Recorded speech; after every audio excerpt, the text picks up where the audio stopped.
Oh my goodness. Thank you, you two. It was beautiful. Hello and welcome to our service.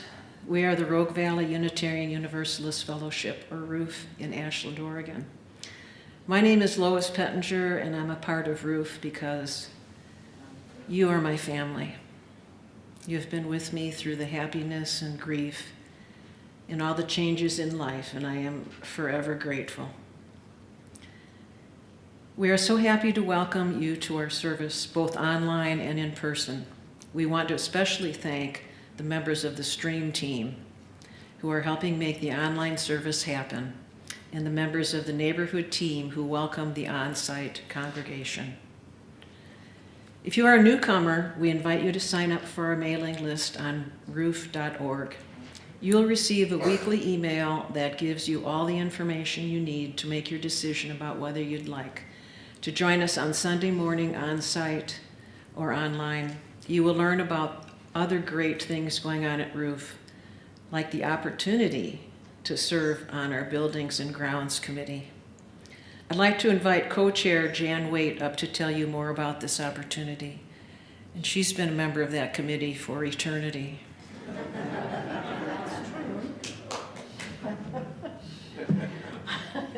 I've been a member of this BAG, Buildings, Aesthetics, and Ground, since we moved into this building.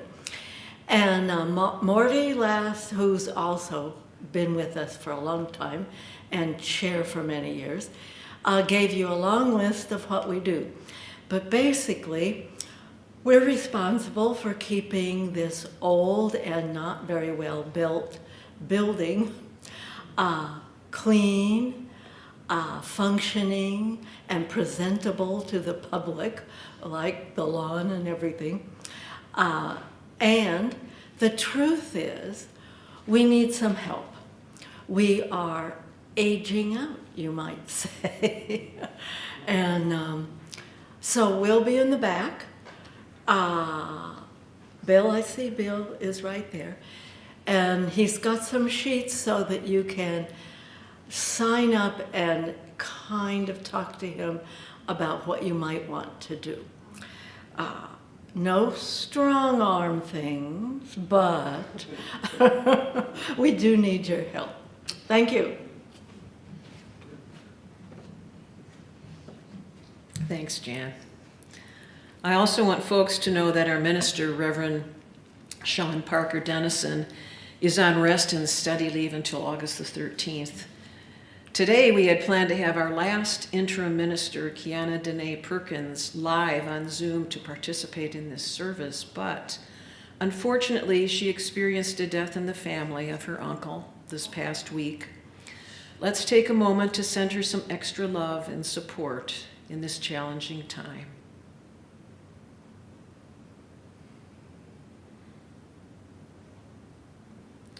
There are sympathy cards in the back for you to sign if you're so inclined.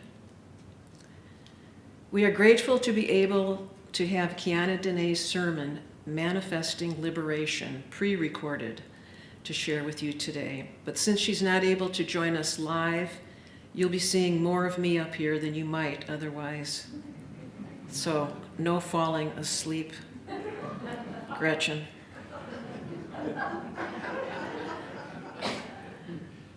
Our music director, Julie Crooks, has today off, so we're relying on each other to sing out strong since Julie won't be here to lead our songs.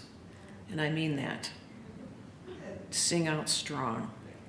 We are so glad to have you all here with us for this service, and we invite you to join us in our mission, embracing diversity, empowering connection, and engaging in the work. We begin each service by acknowledging that our building is built on the land that began as the home of the Cow Creek, Umpqua, Takelma, Shasta, and Lakawa people. We remind ourselves that Indigenous people are part of the communities and continue to experience the effects of colonization. We are committed to fighting for the worth and dignity of Indigenous people, both in our community and around the world. These services are a part of that work. Welcome and thank you for being with us. Can you imagine? It wasn't all that many years ago. The indigenous people were here. Chalice lighting.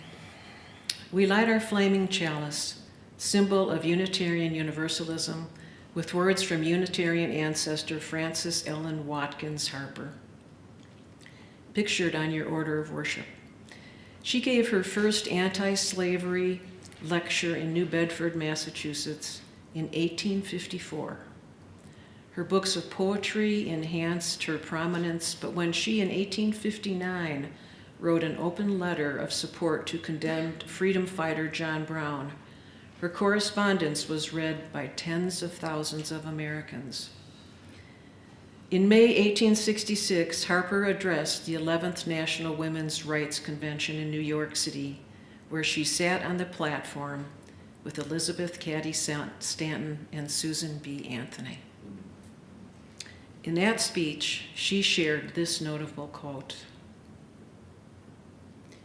"We are all bound together in one great bundle of humanity, and society cannot trample on the weakest and feeblest of its members without receiving the curse in its own soul."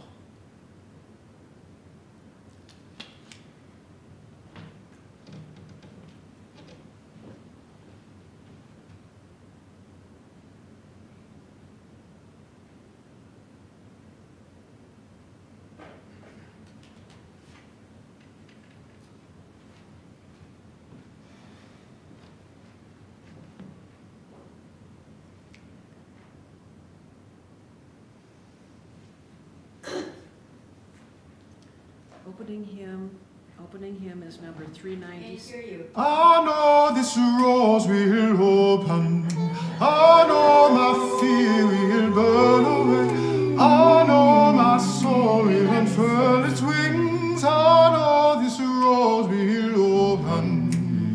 I know, I know, I know, I know, I know, I know, I know, I know, I know, I know, I know, I know, I know, I know.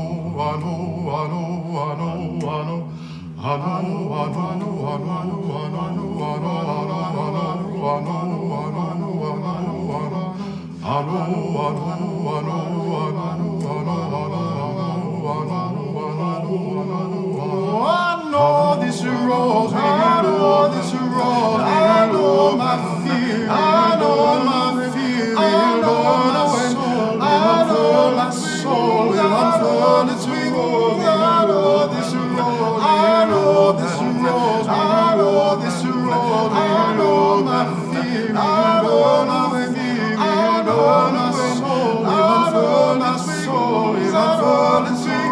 I know this rose, I know this rose, I know this rose, I know my fear, I know my fear, I know my soul, I know my soul will unfurl its wings. I know this rose, I know this rose, I know this rose, I know my fear, I know my fear, I know my soul will unfurl my soul will unfurl its wings. I know this rose, I know this rose, I know this rose, I know my fear will burn away, I know my soul will unfurl its wings, will unfurl its wings. I know this rose, I know this rose, I know this rose, I know my fear will burn away, I know my soul will unfurl its wings, will unfurl its wings. I know this rose, I know this rose, open, open, fear will open, open, soul will unfold its wings. I know this rose will open.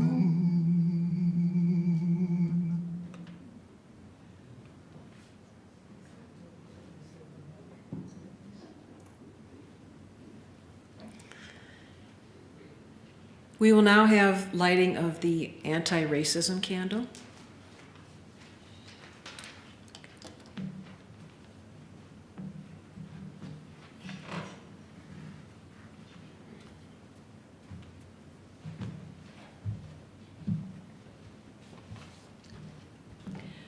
We are a candle lighting people.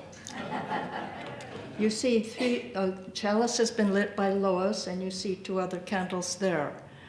From the beginnings of our faith movement in the 17th century in Transylvania, Unitarians have always gathered and lit a candle. And it is with this thought in mind that we, along with the 100+ member congregations, churches, and fellowships around our country and Canada, as well as other countries where Unitarians gather. And you will see the chalice has 2 rings around it, because in the 1950s, we joined with the Universalists and became the Unitarian Universalists. So those folks are all lighting candles or chalices along with us. As a person of minority identity, I have experienced discrimination both as a victim and as a sorry perpetrator. When RVUUF was started an anti-racism study group, which Reverend Sean brought forth in our congregation, I joined the study group, but I had to take a hiatus from it because of both COVID and personal health issues.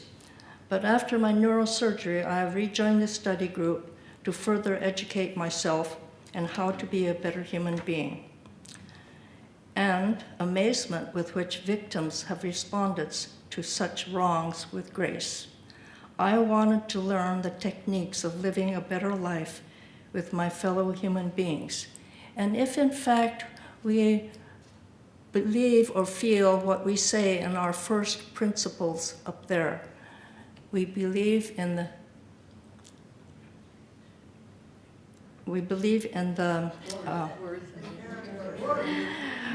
yes, of every human being. If we mean that, everyone is taking a stand these days, so there's a lot of standing around.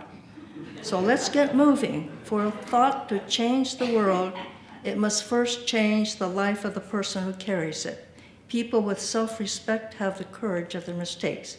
So Rosalie and I'm Mitzi Loftus of the Anti-Racism Study Group, remind you to be ever vigilant in your thoughts, actions, views, prejudices, and daily lives, as we seek to be true brothers and sisters, that is, people, to all. Please join us as we light this candle in our endeavors in the hope of learning new ways to become a better person.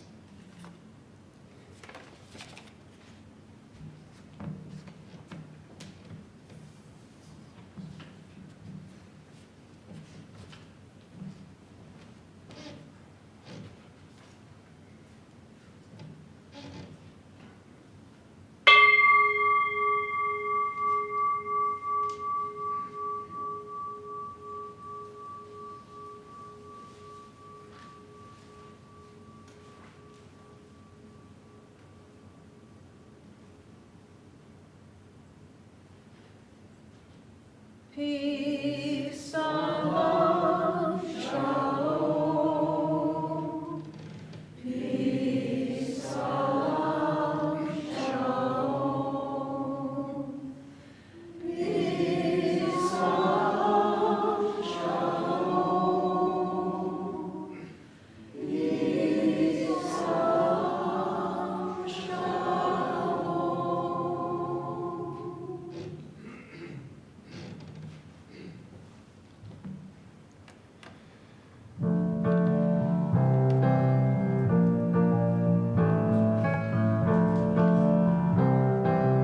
Selections from She Persisted, written by Chelsea Clinton, illustrated by Alexandra Boyger. Sometimes being a girl isn't easy. At some point, someone probably will tell you no, will tell you to be quiet, and may even tell you your dreams are impossible. Don't listen to them. These American women certainly did not take no for an answer. They persisted. After her family fled poverty and the threat of violence in Ukraine for a new home in New York City, Clara Lemlich got a job working at a garment factory.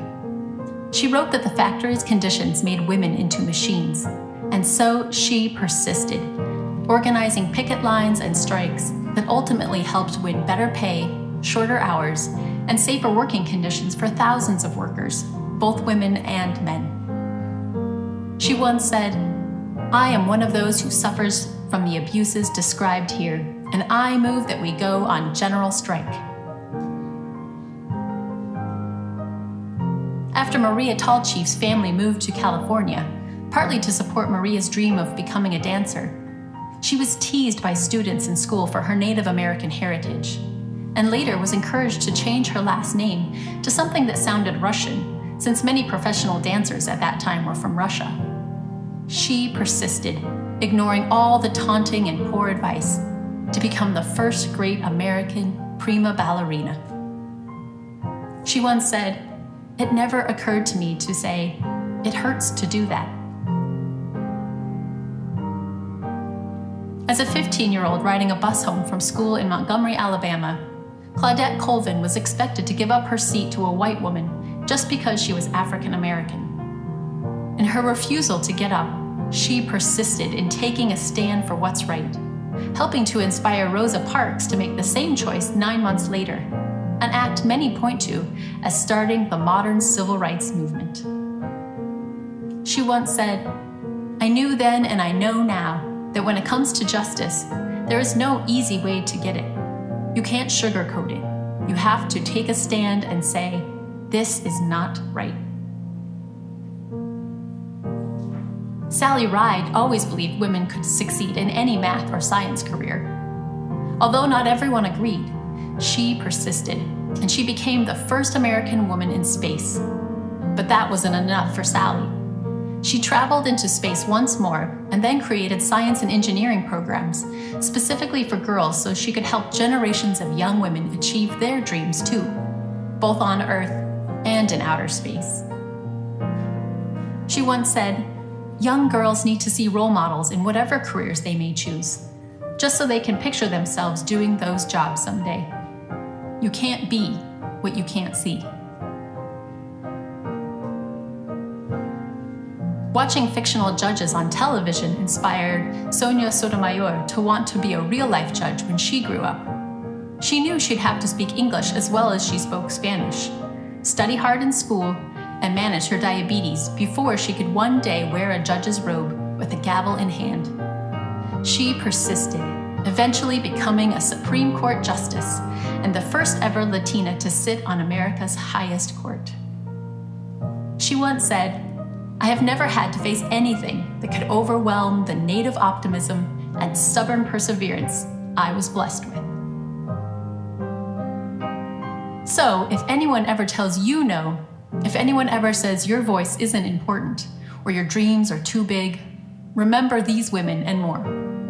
They persisted, and so should you. The end.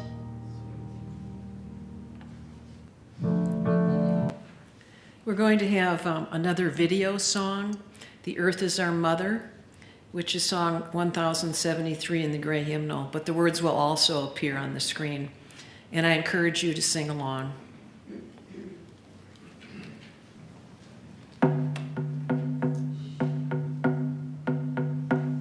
The earth is our mother, we must take care of her. The earth is our mother, we must take care of her. Hey yana ho yana, hey yan yan. Hey yana ho yana, hey yan yan. Her sacred ground we walk upon, with every step we take. Her sacred ground we walk upon, with every step we take. Hey yana ho yana, hey yan yan. Hey yana ho yana, hey yan yan. The earth is our mother, she will take care of us. The earth is our mother, she will take care of us. Hey yana ho yana, hey yan yan. Hey yana ho yana, hey yan yan. The sky is our father, we will take take care of him. The sky is our Father. We will take care of him. Hey yana ho yana, hey yan yan. Hey yana ho yana, hey yan yan. The sea is our sister. We will take care of her. The sea is our sister. We will take care of her. Hey yana ho yana, hey yan yan. Hey yana ho yana, hey yan yan. The forest is our brother. We will take care of him. The forest is our brother. We will take care of him. Hey yana ho yana, hey yan yan. Hey yana ho yana, hey yan yan.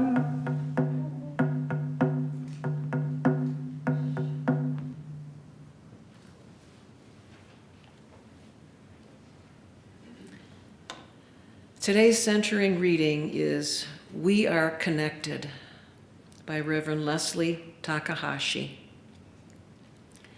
Despite distance and fear, we are connected. Despite loneliness and change, we are connected. Across different experiences and lives, we are connected. Even in the face of the inevitable losses of life, we are connected. When we wish to laugh, we are connected. When we need to mourn, we are connected. Across a nation divided, we are connected.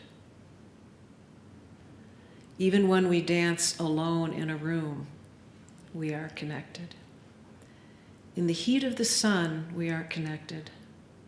In the glow of the stars, we are connected. Across the limits of our imagination, we are connected. Even when nature trembles, we are connected.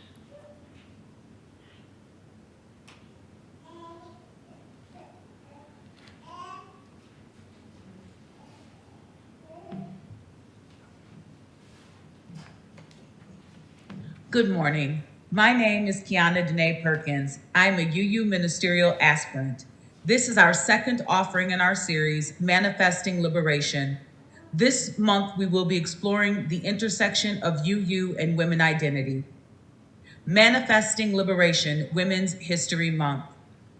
This is our chalice. We breathe life into this living tradition.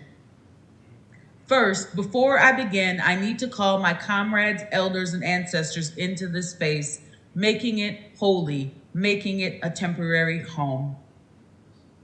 I know my UU history. The faith that we now call Unitarian Universalism came to North America in 1629.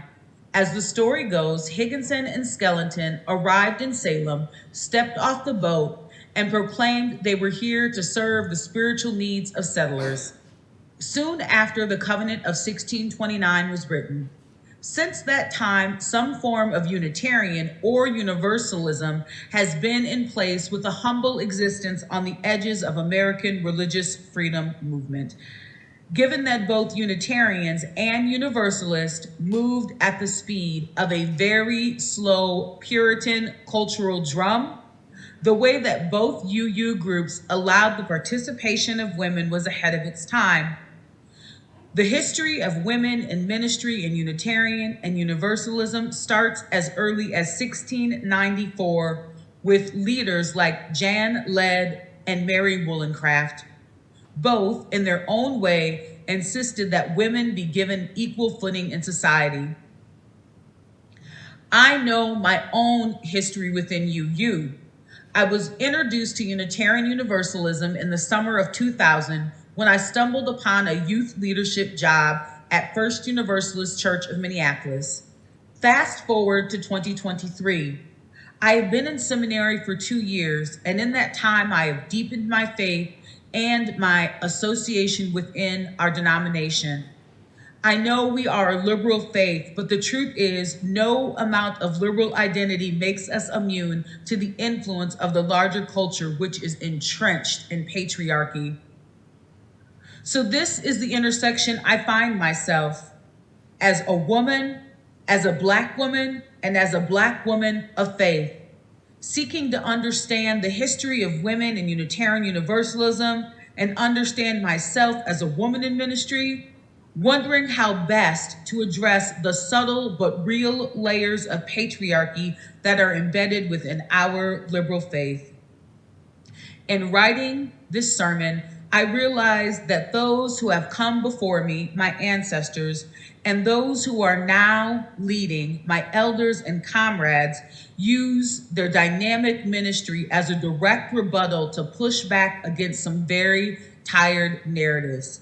Let's explore some of those narratives. Tired narrative number 1. Women in ministry should be centered on all things domestic. We breathe life into this living tradition. One of our many responses, the Iowa Sisterhood. At the end of the 19th century, a group of extraordinary white women claimed their role as ordained ministers. In 1875, led by Mary Safford and Elizabeth Gordon, 21 white Unitarian women founded the Iowa Sisterhood to serve the churches throughout the Great Plains. The Plains were a place where women were allowed ministerial authority due to their willingness to step in and serve, and for their tenacity in the face of hardship, which in effect was the legacy of their ministry.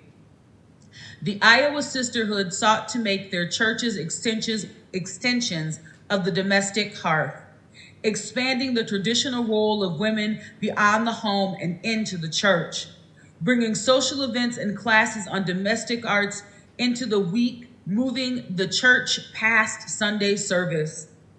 In my research, I learned that the women of the Iowa Sisterhood were seen as an embarrassment among the clergy back in Boston. By the turn of the 20th century, society in general experienced a reassertion of male authority, and the sisterhood aged but did not expand. Overall, it was not a large movement, nor was it long-lasting. However, in its place and in its time, the Iowa Sisterhood was a shining vision of women called to minister. Tired narrative number 2. Women's ministry should be centered on children. We breathe life into this living tradition, one of our many responses. As a collective, women in ministry decided that if we are regulated to childcare and education, it will be the best faith formation and spiritual education any community can offer.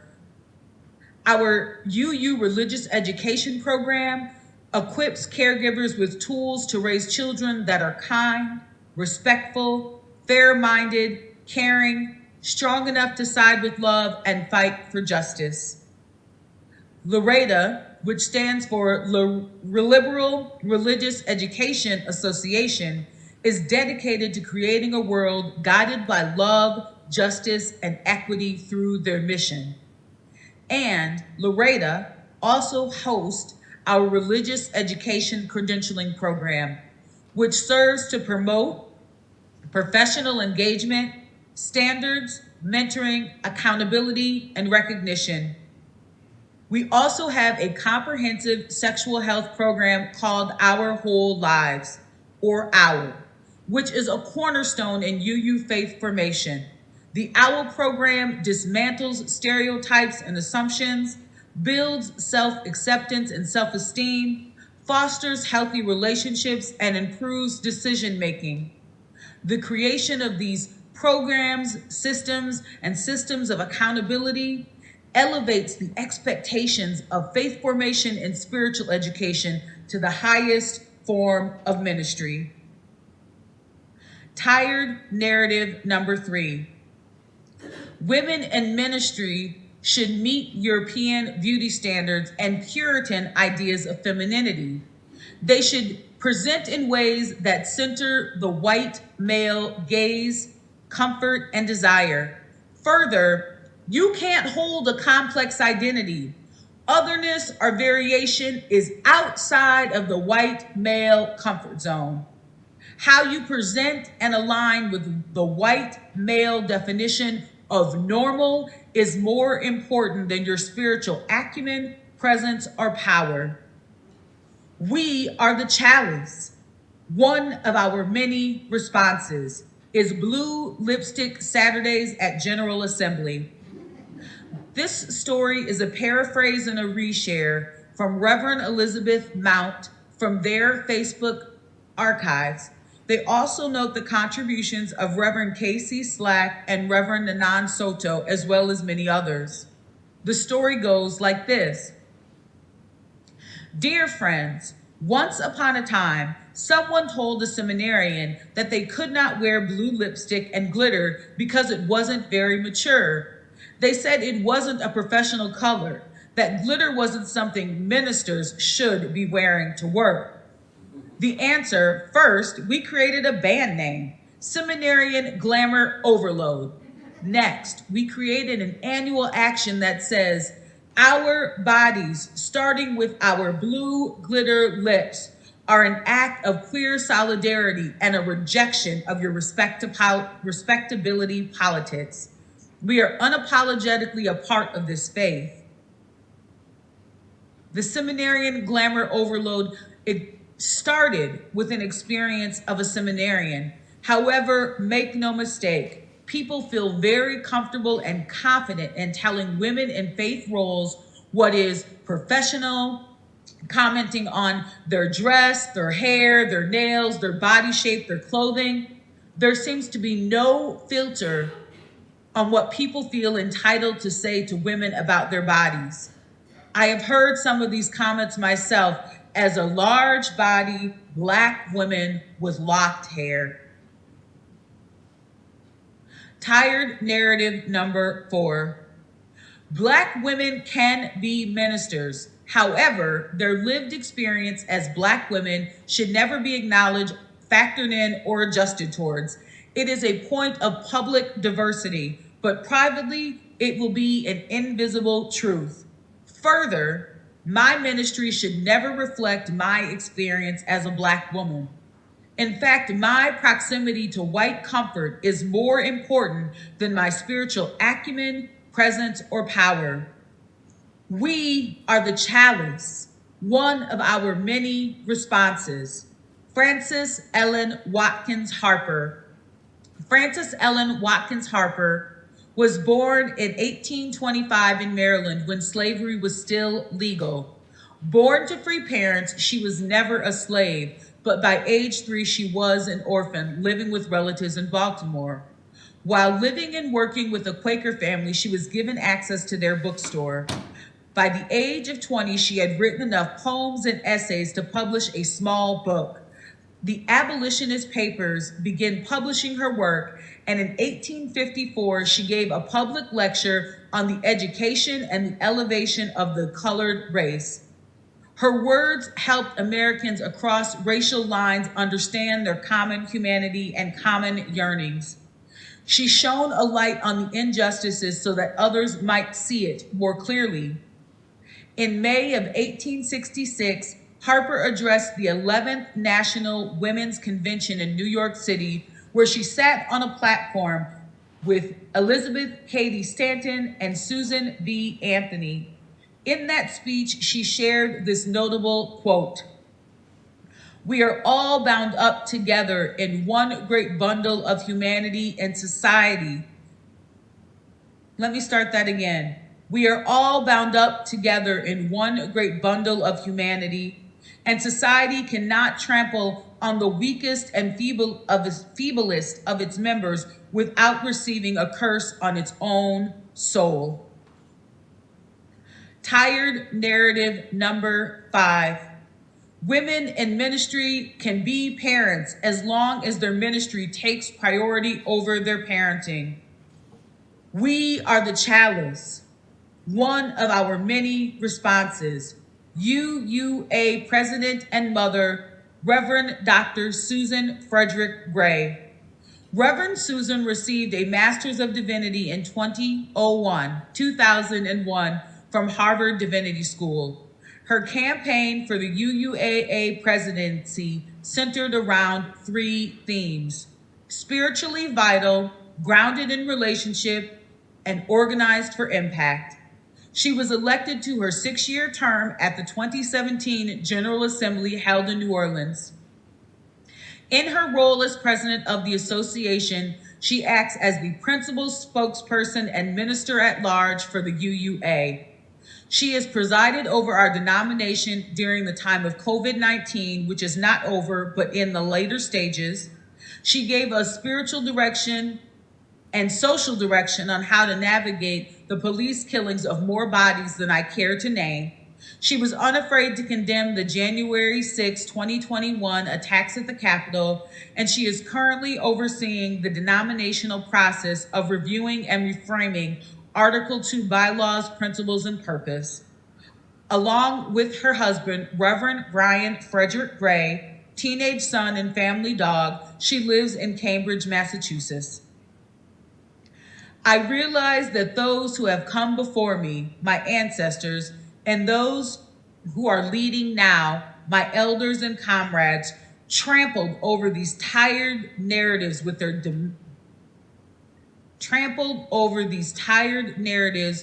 their dynamic, impactful ministry. Friends, I wish I could say the time of UU and patriarchy was over. But even in my journey to ministry in 2023, the messages are still very clear. How I perform domestic life, how I caregive my own children and those of the community, my ability to assuage white comfort, how I present and align with the white male definition of normal, and my ability to make my Black womanhood invisible is the most important part of my ministry. Not how I am in relationship with the divine, not how I live my life in aspiration to our principles and values, not how I honor covenants and our sacred sources, not how I treat my family, friends, colleagues, or the community I serve. What does all of this mean, and how do we apply it going forward? Here is what I know to be true as a woman, as a Black woman, and as a Black woman of faith. I am here to take up space. I am unapologetic in my body, in my intellectual hunger, in my divinity. I am not small. How I love and live is big, whole, and holy. I aspire to breathe life into this living tradition. I stand in the shadow of women in ministry who came to rise, thrive in both their womanhood and their faith. I am proud to be a part of the legacy of the Iowa Sisterhood, who showed us the value of ministry beyond Sunday service. I am humbled by the work of the UU religious educators and Loretta that continue to prove that our skills, strengths, and talents rival that of ordained clergy when it comes to spiritual power and impact. I am grateful for the call-in by my queer kindred, redefining beauty and what is acceptable, teaching us how to be proud of our unique identities and presentations that exist outside of the white male gaze. We are the chalice. I am on the side of love. I am moving in alignment with women and femmes who are dedicated to disrupting systems of power. We claim our femininity in all of its flavors, and we claim our divinity in all of its iterations. We are not here to be small, easy, and palatable. We are women of Unitarian Universalist. We are woven into the fabric, and we are dedicated to service. We are living our values, which are independence, equity, transformation, pluralism, generosity, justice, and most importantly, love. This is our chalice, and we are breathing life into this living tradition. Ashe and amen, my friends. Ashe and amen.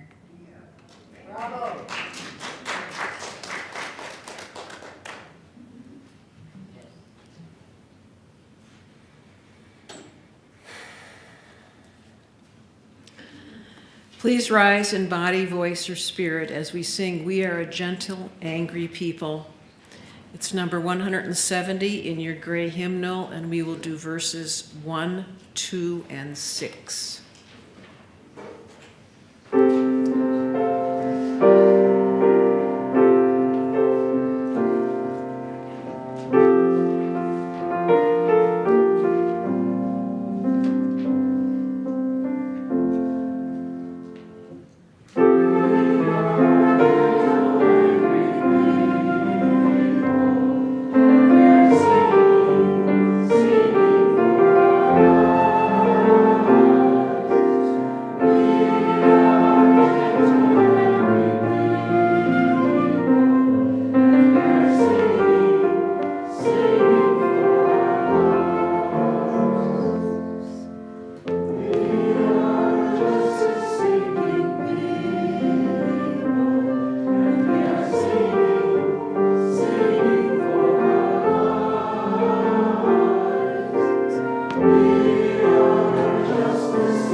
Each week, we take an offering to support the mission and work of our congregation. Since this is the third Sunday, we are going to be discussing the Fairy Godmothers group. Here's Dolores Nims.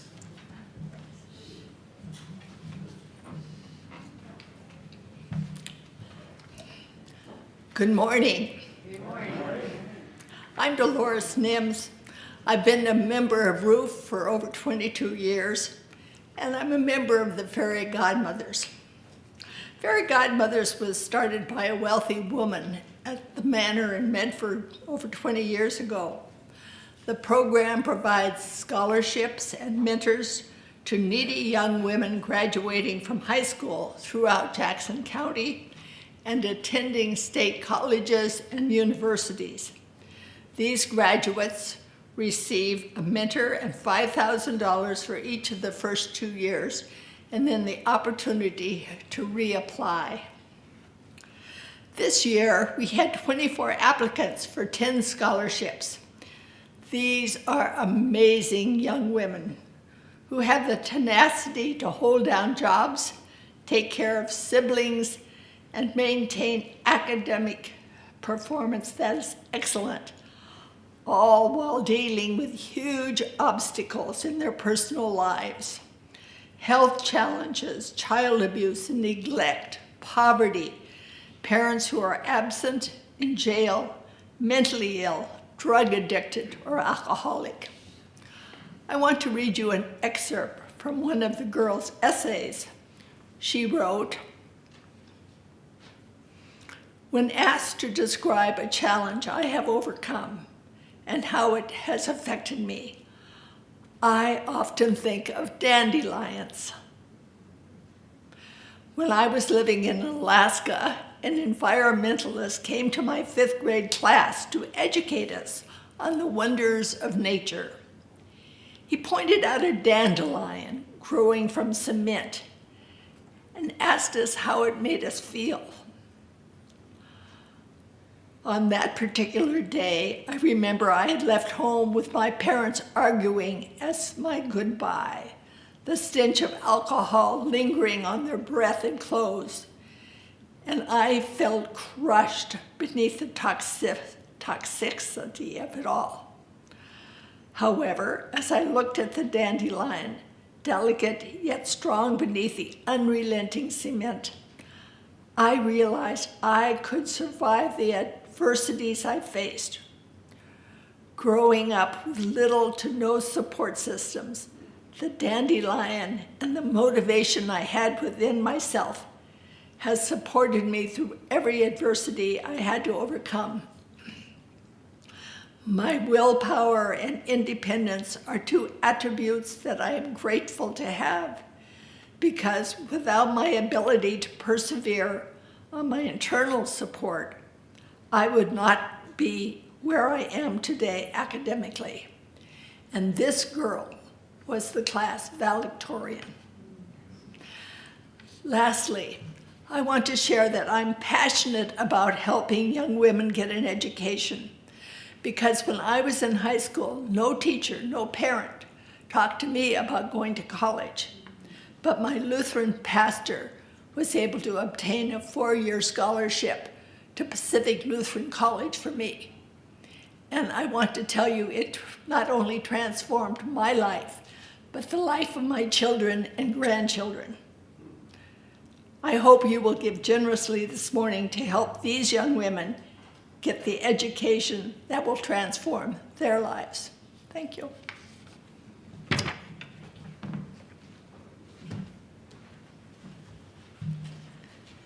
We are connected.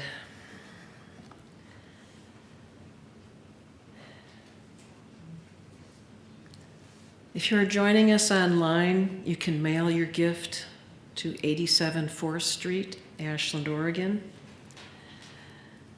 To give online, go to tinyurl.com/offering, roof offering, and follow the instructions there. To give by text, simply text a $sign and the amount you'd like to donate to 541-229-4229. If you need support, please get in touch with us using the form on roof.org. Please indicate that you would like to contribute to the fairy godmothers rather than the general fund, if that is your choice. For these gifts and all the gifts you bring to our community and into this world, thank you.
I have a feeling there's a lot of money in there. Closing words. We are fitted for this day, Reverend K.Q. Johnson. We are the ones we have been waiting for. We are not perfect, but we are perfectly fitted for this day. We are not without fault, but we can be honest to face our past as we chart a new future. We are the ones we have been waiting for. May we be bold and courageous to chart that new future.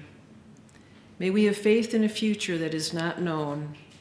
We are the ones we have been waiting for.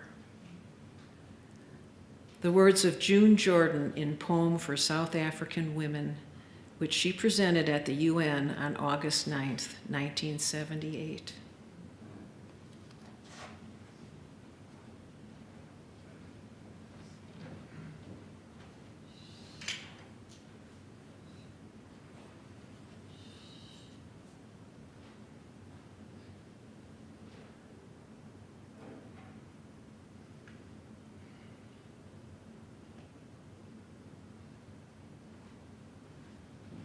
Shall we rise?